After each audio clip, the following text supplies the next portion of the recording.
आदाब सलाम। जैसा कि आप जानते हैं कि आज यहाँ पर जनपद आजमगढ़ के गंधवई ग्राम सभा में नरेंद्र मोदी की जो जनसभा हो रही है, यहाँ पे अगर हम कहें बात करें तो कुछ लोग अपनी जो है मोदी के प्यार में यहाँ पर उपस्थित हुए हैं। कुछ लोग अपनी समस्याओं को अवगत कराने के लिए भी यहाँ पर आए हैं, जैसे वो महिलाएं में समूह वाली हों या ग्राम पंचायत सहायक हों। आज हमारे साथ ठेकवा ब्लॉक के कुछ ग्राम पंचायत सहायक हैं जो अपनी समस्याओं को लेकर यहाँ पर मुख्यमंत्री को और प्रधानमंत्री को अवगत कराने आए हैं ज्ञापन के द्वारा। जो हम इनसे बात करते हैं इनकी समस्या क्या है। आप ना परिचय दे भैया पहले। मेरा नाम यासिर खान है, ग्राम पंचायत बागपुर, ब्लॉक खंड ठेकमा, जनपद आजमगढ़। हम लोग पंचायत सहायक यूनियन आजमगढ़ के तत्वाधान में यहाँ पर उपस्थित हुए हैं। हम लोग का पूरा संगठन बना है पंचायत सहायक यूनियन उत्तर प्रदेश के नाम से। प्रत्येक जिले में हम लोग एक्टिव हैं। आज हम लोग यहाँ पे माननीय प्रधानमंत्री जी की जो जनसभा यहाँ पे है, हम लोग इस उम्मीद से यहाँ पे आए हुए हैं कि माननीय प्रधानमंत्री जी के साथ साथ मुख्यमंत्री जी भी यहाँ पे आए हैं और माननीय जो पूर्व सांसद महोदया नीलम सोनकर जी, निरहुआ जी और अन्य सभी ओम प्रकाश राजभर पंचायती राज के मंत्री जी, सभी लोग उपस्थित हुए हैं। तो हम लोग यहाँ पे जब प्रयास किए अंदर जाने का, एक ही मांग पत्र को अंदर ले जाने का प्रयास किए, तो वहाँ पे जो भी सुरक्षा कर्मी थे वो कागज़ में उनको कुछ दिखा होगा समस्या, इसके लिए हमें अंदर जाने नहीं दिए। हम लोग ये पूरा मूड बना के आए थे। हम लोग यही इंटेंशन सिर्फ था कि माननीय पंचायती राज के मंत्री, माननीय मुख्यमंत्री जी और प्रधानमंत्री जी को हम लोग अपनी समस्याओं से अवगत करवाएं, लेकिन हम लोग ये चीज़ नहीं करवा पा रहे हैं क्योंकि अंदर जाने की परमिशन नहीं मिल पा रही है। अभी 2 दिन पहले की बात है, माननीय धर्मेंद्र यादव जी वर्तमान जो प्रत्याशी हैं इंडिया गठबंधन से आजमगढ़ से, वो आए थे अभी ताजपुर ग्राम पंचायत में ठेकमा ब्लॉक के अंतर्गत। हम लोग वहाँ पे जाके स्टेज पर मुलाकात किए हैं, वो बाकायदा अच्छे से बात की है हम लोगों से और हम लोग को आश्वस्त भी किए हैं कि उनकी सरकार आने पर हम लोग लगातार पंचायत सहायकों के लिए काम करेंगे, आप लोगों को अस्थायी करेंगे। आप लोगों की मानदेय जो स्थिति गड़बड़ है, 6,000 रुपये की अल्प मानदेय मिल रही है, उसको बढ़ा के वो सम्मानजनक वेतन करेंगे। तो हम लोग की मुख्य समस्या ये है कि हम लोग को मात्र 6,000 रुपये की अल्प मानदेय मिल रही है जो समय पर नहीं मिल पाती है।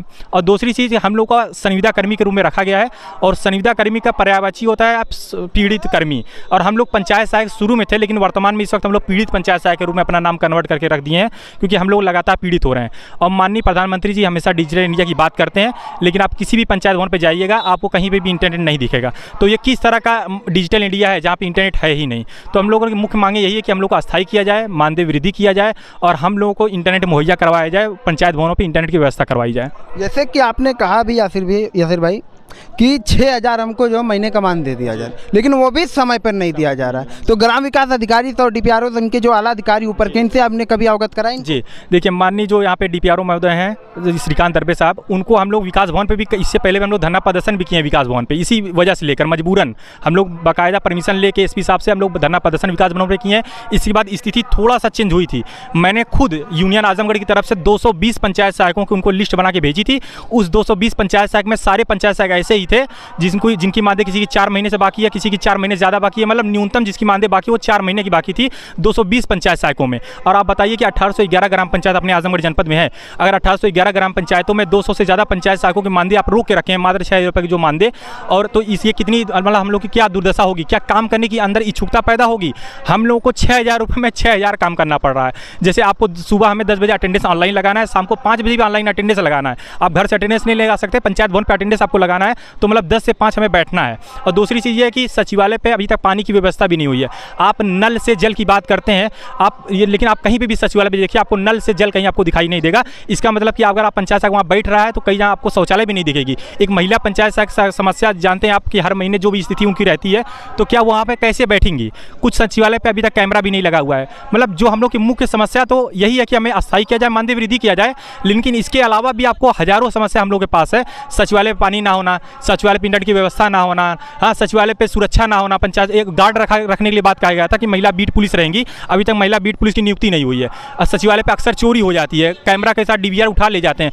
ये सब चीज़ें समस्या चल रही है हम लोग के साथ, लेकिन मुख्य मुद्दा यही है। हम लोग यही मुद्दे पे यहाँ पे आके बात करने के लिए आए हैं कि माननीय यहाँ के जितने भी नेतागण यहाँ पे आज आए हुए हैं, हम लोग की बातें सुने, लेकिन उनके पास हमारे लिए कोई वक्त नहीं है। इसलिए हम लोग यहाँ पे उम्मीद कर रहे हैं कि जैसे प्रधानमंत्री जी यहाँ से जाएंगे जौनपुर जाएंगे भदोई, तो जैसे यहाँ से माननीय प्रधानमंत्री जी जौनपुर के लिए निकलेंगे तो हम लोग पीछे जो भी नेता रहेंगे उनके, नीलम सोनकर जी, निरहुआ जी, अपनी गाड़ी से अगर जाएंगे तो हम लोग प्रयास करेंगे कि उनकी गाड़ी के सामने हम आके उनसे कुछ बात करने का प्रयास करें। जिनके नाम से लोग ज्ञापन उनके नाम से लेकर आए हैं उनको ज्ञापन हम लोग दे सकें। अब देखते हैं कि हम लोग उनसे मुलाकात कर पाते हैं कि नहीं, लेकिन इंडिया गठबंधन के जितने प्रत्याशी हैं उनसे हम लोग मुलाकात किए हैं। बसपा से इंदू चौधरी जी हैं लालगंज से, उनसे भी हम लोग मुलाकात करके ठेकमा में ज्ञापन दिए हैं। नीलम सोनकर जी को भी मार्टिनगंज में हम लोग ज्ञापन दे चुके हैं और धर्मेंद्र यादव जी को भी ज्ञापन दिए हैं। लेकिन आज देखते हैं कि हम माननीय ओम प्रकाश राजभर जी को हम लोग ज्ञापन दे पाते हैं कि नहीं, निरहुआ जी को ज्ञापन दे पाते हैं कि नहीं, इसी आशा से हम लोग यहाँ पे आज आए हुए हैं। तो आपको क्या लगता है कि आपकी जो भी मांगे वो आपकी मांगे सुनी जाएंगी, पूरी की जाएंगी? देखिए, वर्तमान सरकार जो है कहीं ना कहीं हम लोग को, युवाओं को बहुत इग्नोर कर रही है। आप उनकी स्पीच में कहीं पे भी युवाओं का नाम नहीं सुनेंगे, आप उनकी स्पीच में कहीं पे भी बेरोजगारी का नाम नहीं सुनेंगे, आप उनकी स्पीच में कहीं पे भी युवा के भविष्य की बात नहीं सुनेंगे, आप उनकी स्पीच में कहीं पे भी किसानों की बात नहीं सुनेंगे। तो मुझे लगता है जो किसानों की बात नहीं सुन रहा है, जो युवाओं की बात नहीं सुन रहा है, तो हम लोगों की बात कैसे सुनेंगे? बेरोजगारी का जहाँ तक आपने बात की, अभी हाल ही में यूपी कांस्टेबल का पेपर लीक हुआ, सीटेट का लीक हुआ, मतलब और ARO का पेपर लीक हुआ, तो हम युवा जितने भी थे धरने पर बैठे तो इनको लाठियों से पीटा गया। तो क्या लगता है उन सब चीज़ों को देखते हो, क्या लगता है? देखिए, अगर किसी भी देश को विकसित करना है, सबसे पहले आपको युवाओं की बात करना पड़ेगी, क्योंकि भारत एकमात्र ऐसा पूरे वर्ल्ड में एक ऐसा देश है, हमें किसी भी देश को अपने साथ हमें उसके साथ कंपेयर नहीं करना है। हमारा भारत सबसे बेहतर है, हमें किसी कंपेरिजन करने की आवश्यकता नहीं है, लेकिन हम और बेहतर हो सकें इसके लिए सिर्फ युवाओं की बात करना है। आप जैसे बात किए कि पेपर लीक का मामला, मैं आपको परसों की बात बता रहा हूँ, कानपुर में CUET का पेपर चल रहा था, वहाँ पे पेपर लीक हुआ है, वहाँ पे छात्र लोग धरना प्रदर्शन कर बैठते हैं, उनको लाठियों से मार के भगाया जा रहा है। मतलब आपके साथ अत्याचार भी हो, आप कुछ बोले भी नहीं। जैसे बात यही हुई कि मुझे कोई लाठी से मारे, मैं ये ना बोलूँ कि मुझे दर्द हुआ है, क्या होगा? हम ना अपने माता पिता की सेवा कर सकते हैं, ना स्वयं का मतलब अपना ये कर सकते हैं। इंटरनेट का रिचार्ज खुद इतना महंगा चल रहा है, हम लोग इंटरनेट का रिचार्ज सही से नहीं करवा पाएंगे। 6,000 में हम करेंगे क्या इस महंगाई में? तो ये सरकार से हम लोग को यही विनती है कि युवाओं के बारे में बात करें।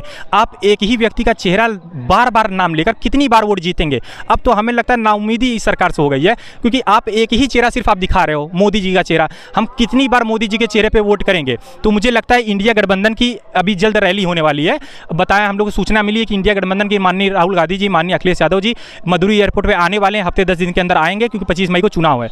तो इसी चुनाव को देते हुए माननीय प्रधानमंत्री जी भी आए हैं, तो इसी इंटेंशन से राहुल गांधी जी भी आएंगे। तो मुझे लगता है कि हम लोग यहाँ पे आज अपनी बात नहीं रख पाएंगे, क्योंकि जिस हिसाब से अंदर जाने के लिए मना किया जा रहा है, लेकिन माननीय राहुल गांधी जी ये एक अच्छे नेता हैं और हम लोग इंडिया गठबंधन का खुद सहयोग कर रहे हैं, क्योंकि इंडिया गठबंधन लगातार युवाओं की बात कर रही है। तो मुझे लगता है जैसे ही राहुल गांधी जी आएंगे, हम लोग वहाँ पर जाएंगे और राहुल गांधी जी हम लोग का मंच पर स्वागत करेंगे और हम लोग राहुल गांधी जी से सामने से बात कर पाएंगे। मुझे ये उम्मीद है राहुल गांधी जी से, माननीय श्री अखिलेश यादव जी से।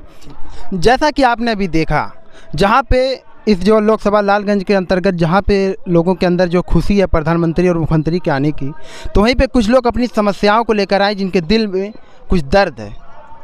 जैसे 6,000, जैसे इन्होंने ग्राम पंचायत सहायक की बात कही, इन्होंने अपनी जो बात को प्रधानमंत्री तक पहुँचाने के लिए आए हैं पत्र के मांग पत्र के जो है जरिए।